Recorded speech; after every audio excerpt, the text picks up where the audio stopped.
You ever hear a story so insane you have to hit rewind just to make sure you heard it right? Imagine this. A respected police officer, neatly dressed in uniform, the kind of guy people wave to at the grocery store. Calm, collected, trusted. Now picture that same man, sitting under the harsh glow of an interrogation room. His badge off, his eyes heavy with secrets. Cut to a siren wailing. A surveillance clip flickers on screen. This isn't some Netflix drama. This is real, and it all unraveled inside a place that was supposed to be safe from corruption. A county jail. He wasn't just breaking the rules. He was rewriting them behind closed doors. The very system he swore to uphold. He turned it into his personal playground. What began as whispers turned into a wildfire. Hidden cameras, late-night visits, unspoken deals with inmates, and relationships that should be never happened. So here's the question that'll keep echoing in your head. What happens when the man who's meant to uphold the law becomes the one bending it in the shadows of his own precinct? Yeah, buckle up. This isn't the kind of story you hear every day. You know the type: quiet, well-mannered, the guy who never misses a day of work and always brings coffee for the rookies. That was Officer Marcus Langley, the kind of dude you wouldn't look twice at in a crowd. But inside the station, people respected him. He started out like many others. Small-town kid with big ideals. Graduated near the top of his class from the academy. Then landed a steady post in one of those mid-size precincts that doesn't make the news, unless something really goes sideways. Marcus climbed ranks not because he was loud, but because he got things done efficiently, without complaint. Clean record, good with paperwork, and never once caught in office politics. The jail he worked at wasn't some max security nightmare. It was your average county facility, quiet most nights, routine-driven, and just a little understaffed. A place where nothing ever really happened. Until it did. If you asked his coworkers, most of them would be said the same thing. Yeah, Marcus kept to himself. Reliable, maybe a little too quiet sometimes, but nothing weird. But it was that too quiet vibe that started to raise eyebrows. He volunteered for late-night shifts a little too often, kept to certain areas of the jail longer than necessary, and sometimes, even when no incident was reported, he'd stay behind after hours. Nobody suspected anything, at least. Not at first. It started with a whisper. Not a formal complaint. Not even something written down. Just a quiet murmur between inmates. You noticed how Officer Langley always volunteers for the night shift. One said. Another nodded. And how he spends way too long in interrogation room 3.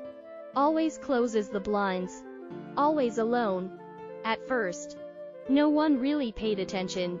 People gossip in places like that. It's just part of the atmosphere. But when the same whispers started making their way to the guards, especially those newer on the team, the pattern became hard to ignore.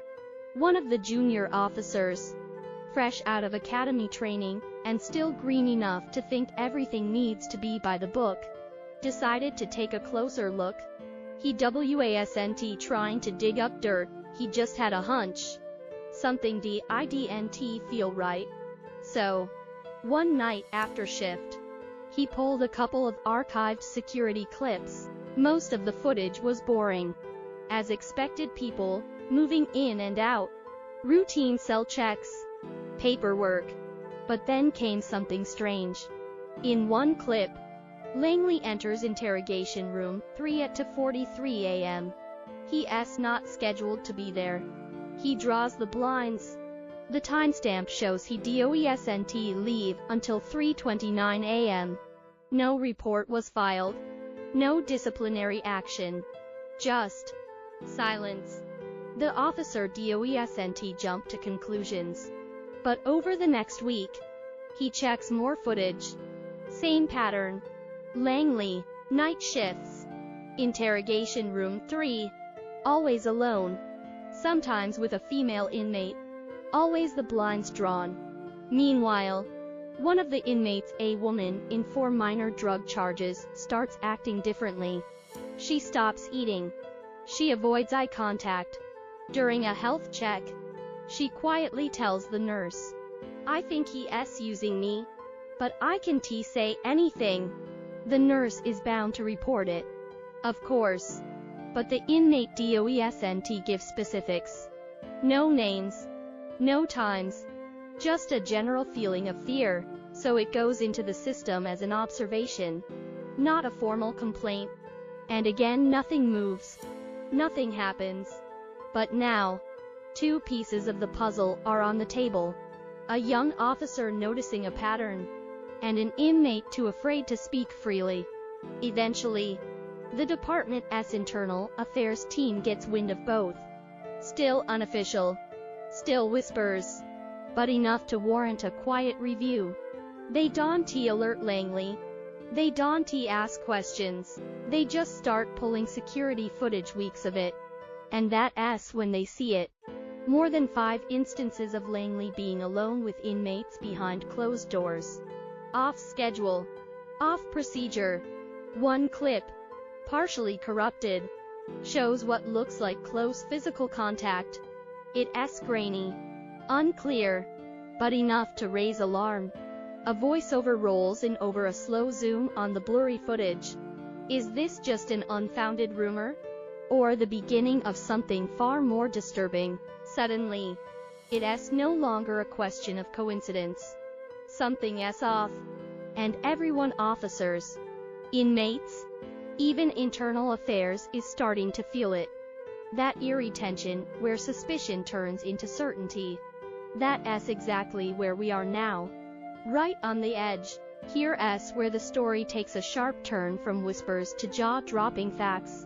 So remember those late-night visits to interrogation room 3? Well, internal affairs finally got the green light to dig deeper. They didn't just pull camera footage.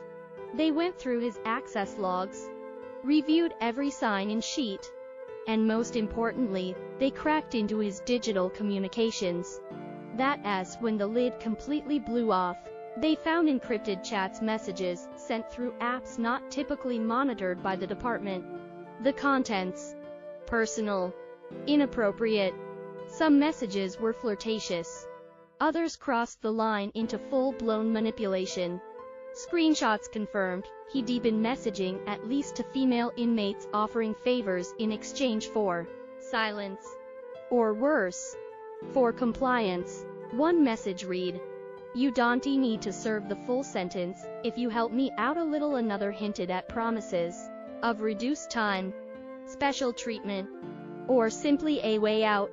And it didn't stop there. When Iowa dug into his call history, they found unregistered burner numbers, some tied back to employees at the facility. Internal interviews revealed that one of his co-workers had been in a relationship with him.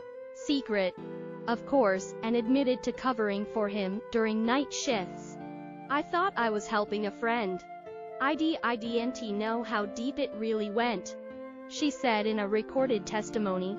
But the most damning piece, a formal statement from an inmate who finally decided to come forward after being transferred to another facility. Her voice, calm but broken, played back in a closed hearing.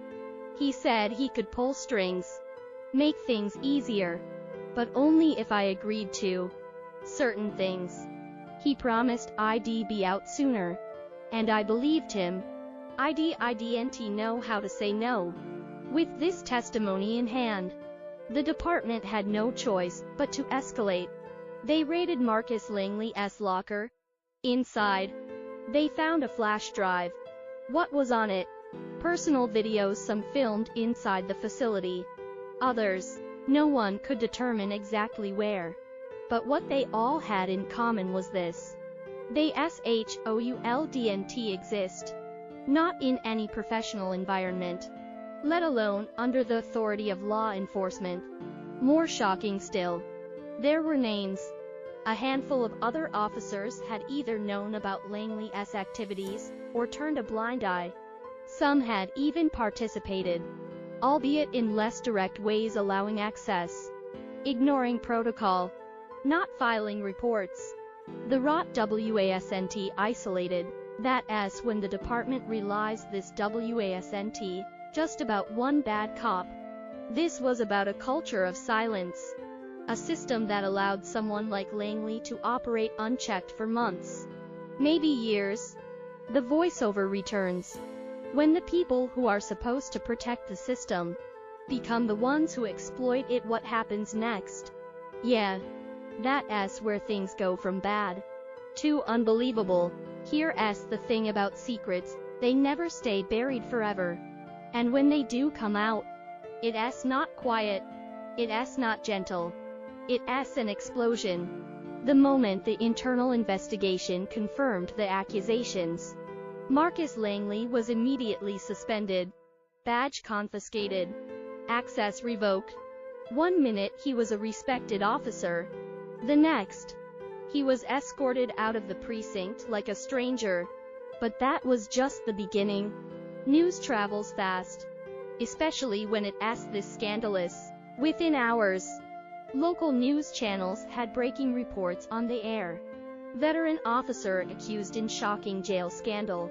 The story blew up online. Social media exploded with speculation, outrage, and disbelief. Hashtags trended. TikTok's broke down theories. Reddit threads dissected every known detail.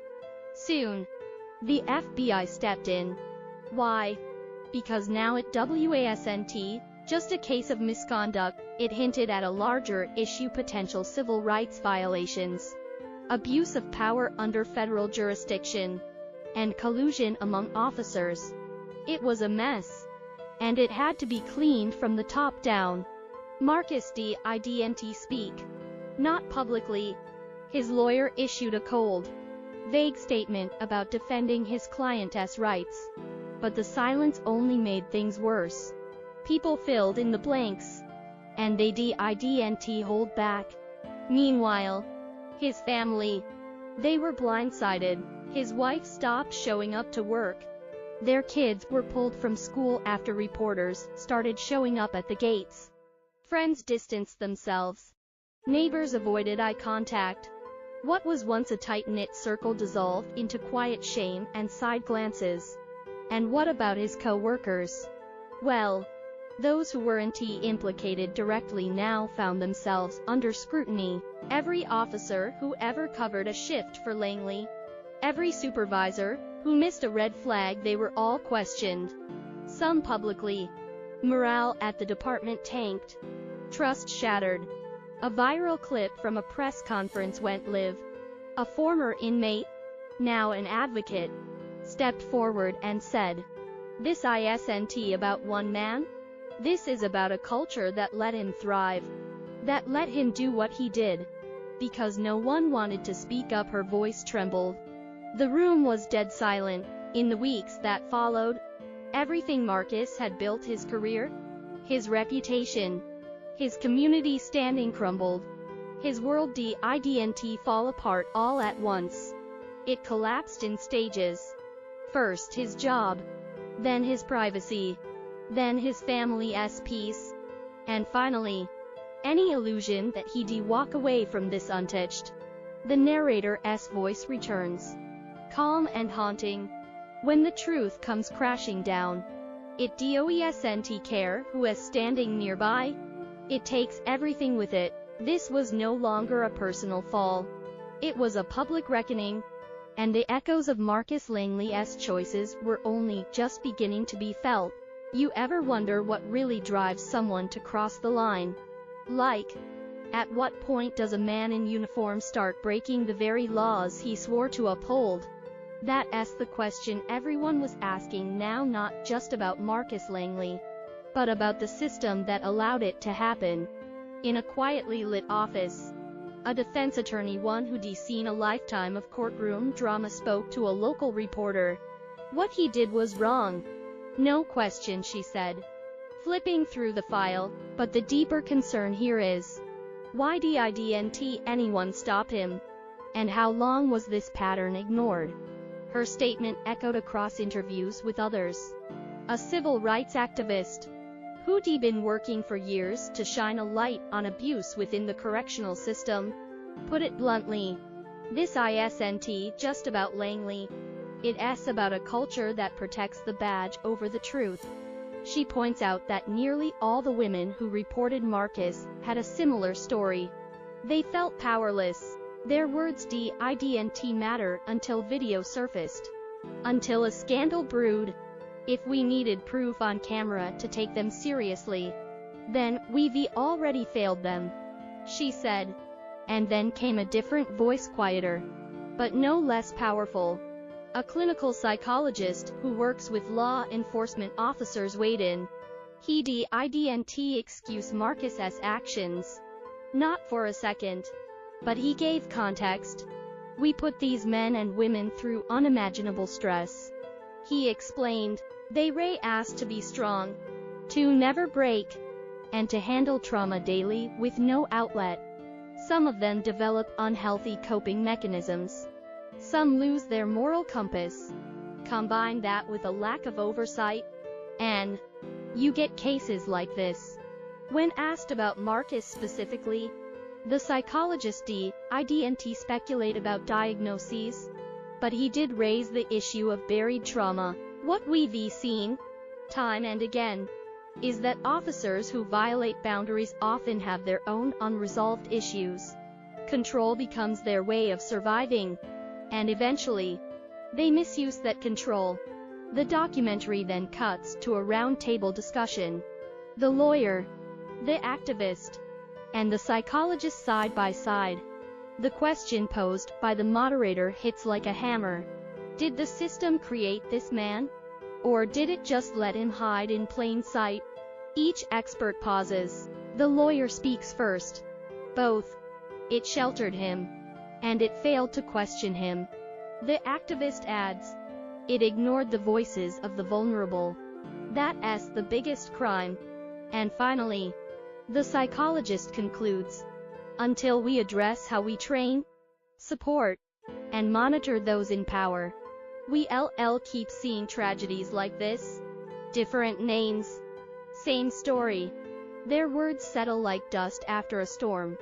Thoughtful, heavy, honest, because at this point, the story isn't just about what Marcus Langley did. It's about the cracks in the system that let it happen. And those cracks, they run deep. Sometimes, the end of a story doesn't come with fireworks or final words. Sometimes, it just fades into a silence that forces you to sit with the weight of what really happened. Marcus Langley was found guilty on multiple counts: misconduct, abuse of authority, and obstruction of justice. He was sentenced to 7 years in federal prison. No early release. No plea deal. Just time to sit with the wreckage he created. His courtroom appearance was quiet. No tears. No statements. Just a tired man standing in the shadow of a life that collapsed under its own lies. Outside, the courthouse steps were lined with protesters. Some held signs demanding deeper reform. Others simply wanted accountability. Either way, the message was clear. This story wasn't ending with Marcus, it was starting with him. The department didn't come out unscathed. Following a full-scale audit, 3 other officers were placed under review. 2 supervisors were dismissed. A new ethics training program was launched. Mandatory for all staff. More cameras. More oversight.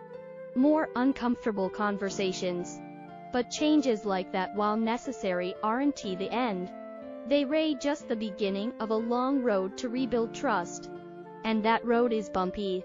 In the final scene, a former inmate who helped uncover the scandal shares one last thought. We keep hearing that a few bad apples spoil the bunch. But no one asks who's tending the orchard. The narrator's voice returns. slow and thoughtful. Because when a uniform no longer guards integrity, then justice must come from those brave enough to question it.